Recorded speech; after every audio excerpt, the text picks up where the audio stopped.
একটি মানুষ সম্বন্ধে যখন আমরা কথা বলি যে মানুষটি ভীষণ জীবনে সফলতা অর্জন করেছে, তখন প্রথমতই মাথায় আসে যে নিশ্চয়ই ও পড়াশোনায় ছোটবেলা থেকে খুব ভালো ছিল।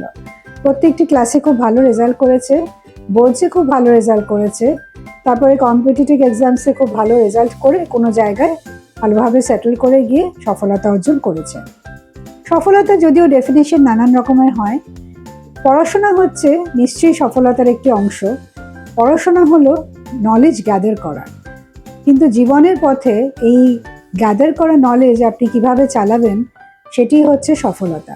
আপনার দৈনন্দিন জীবনে, আপনার ইমোশনাল লাইফে, আপনার সম্পর্কে এই নলেজটি আপনি কিভাবে ছড়িয়ে দিতে পারবেন সেটি হচ্ছে আসল সফলতা। আর এই সফলতার জন্য যে ব্রেনের পোর্শনটি কাজ করে সেটি হচ্ছে লজিক্যাল পোর্শন, র্যাশনাল পোর্শন, বা ক্রিটিক্যাল থিঙ্কিংও বলতে পারেন। ক্রিটিক্যাল থিঙ্কিং বা সমালোচনামূলক চিন্তাভাবনা, এই সমালোচনামূলক চিন্তাভাবনা কিন্তু আমরা একদমই ছোটবেলা থেকে বাচ্চাদের শেখাই না, কারণ এটা আমরাও শিখে আসিনি, এজন্য ঠিক বুঝে উঠতে পারি না কিভাবে শেখাবো। আমরা মোটামুটি একটু ইমোশনস দিয়ে চলি, কিন্তু কিছু লাইফ স্কিল যদি আমরা বাচ্চাদের শেখাতে পারি তাহলে হয়তো বড় হয়ে তারা অনেক কিছু ডিসিশন অনেক ওয়াইজলি নিতে পারবে এবং ফেস ভ্যালুতে কিছু সে বিশ্বাস করে নেবে না। বাচ্চাকে প্রশ্ন করতে শেখান। কোনো ঘটনা যখন ঘটে, ঘটনাটি কেন ঘটেছে, বা আপনি যখন কাউকে কোনো ইনস্ট্রাকশন দিচ্ছেন, ইনস্ট্রাকশনটি তাকে কেন মানতে হবে এটি রিজন দিয়ে তাকে বোঝান, এবং সে যদি কোয়েশ্চেন করেন তাহলে ভাববেন না যে সে আপনাকে ডিসরেসপেক্ট করছে।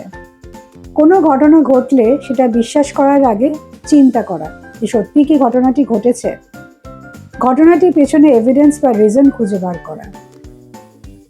ধরুন অনেক সময় কোনো ইনফরমেশন খুব বায়াসড হয়, মিডিয়া বায়াসড হয়, আত্মীয় স্বজনের কাছ থেকে আসে, বন্ধু বান্ধবের কাছ থেকে আসে, সেখান থেকে কিন্তু অনেক সময় আমরা ভেবে নিই যখন এত রিলায়েবল সোর্স থেকে আসছে তখন নিশ্চয়ই ইনফরমেশনটি সত্যিই হবে, কিন্তু অনেক সময় কিন্তু সত্যি হয় না।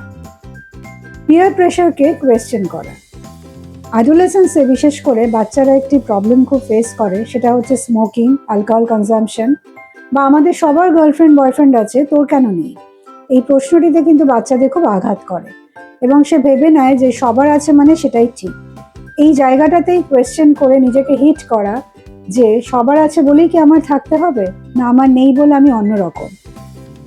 এই ব্যাপারে যদি সে নিজেকে একটুখানি কনফিডেন্টলি হ্যান্ডেল করতে পারে তাহলে কিন্তু অনেক ডিসিশন থেকে সে খুব সুন্দরভাবে সরে আসতে পারবে। নিজের জীবনের প্রবলেমগুলো স্টেপ বাই স্টেপ সলভ করা। আমাদের জীবনে যখন খুব বড় প্রবলেম আসে স্বভাবতই আমরা খুব অ্যাংশিয়াস হয়ে যাই, ফ্রাস্ট্রেটেড হয়ে যাই, ভয় পেয়ে যাই এবং বুঝে উঠতে পারি না কিভাবে সলভ করব। কিন্তু ছোটবেলায় ছোট ছোট প্রবলেমগুলো যখন আসে সেগুলোকে যদি আমরা বাচ্চাদের শেখাই যে স্মল চাঙ্কসে কিভাবে ডিভাইড করতে হয় প্রবলেমকে, যে আসল প্রবলেমটা কি, সলিউশন কি হতে পারে, তার ফার্স্ট স্টেপ কি হতে পারে, এই ছোট ছোট ভাগে বিভক্ত করলে স্টেপ বাই স্টেপ কিন্তু সে প্রবলেম সলভ করা শিখতে পারবে। আরেকটি যদি আমরা করি সেটা হচ্ছে ইন্ডিপেন্ডেন্ট থিঙ্কিং। ইন্ডিপেন্ডেন্ট থিঙ্কিং মানে তাকে ডিসিশন নিতে দেওয়া। হতে পারে সেটা আপনার থেকে আলাদা, কিন্তু তার মানেই কিন্তু এই নয় আবার সেটা সে আপনাকে ডিসরেসপেক্ট করছে।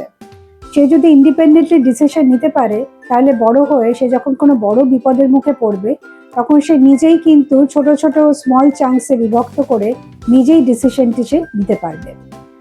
রোল মডেলিং, সব থেকে শেষে এটা বলবো যে অ্যাজ এ প্যারেন্ট একটি বাচ্চা যদি দেখে যে আপনি যখন কোনো ঘটনা ঘটছে বা লাইফে কোনো প্রবলেম আসছে আপনি তাকে কোয়েশ্চেন করছেন, অ্যানালাইজ করছেন, ছোট ছোট ভাগে বিভক্ত করছেন, ওয়াইজলি ডিসিশন নিচ্ছেন এবং আপনি খুব whimsical নন, আপনি হঠাৎ করে ভীষণভাবে ওভারওয়েলমড হয়ে ডিসিশন নিচ্ছেন না, রেগে মেগে এমন কোনো কাজ করছেন না যাতে সবার ক্ষতি হচ্ছে, তাহলে কিন্তু সেও শিখবে যে আমিও আমার জীবনের প্রবলেমগুলো এইভাবে সলভ করতে পারি।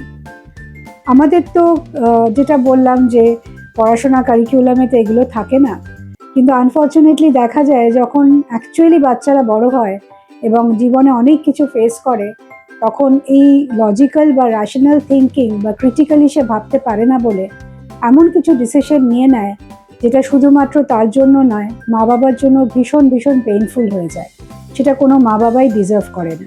তাই আজ থেকে যদি আমরা বাচ্চাকে একটু একটু করে ভাবাতে চেষ্টা করি, চিন্তা করতে সাহায্য করি এবং এই ক্রিটিক্যালি ভাবতে সাহায্য করি তাহলে কিন্তু ভবিষ্যতে সত্যি সফলতা মানেটা আমরা খুঁজে বার করতে পারবো।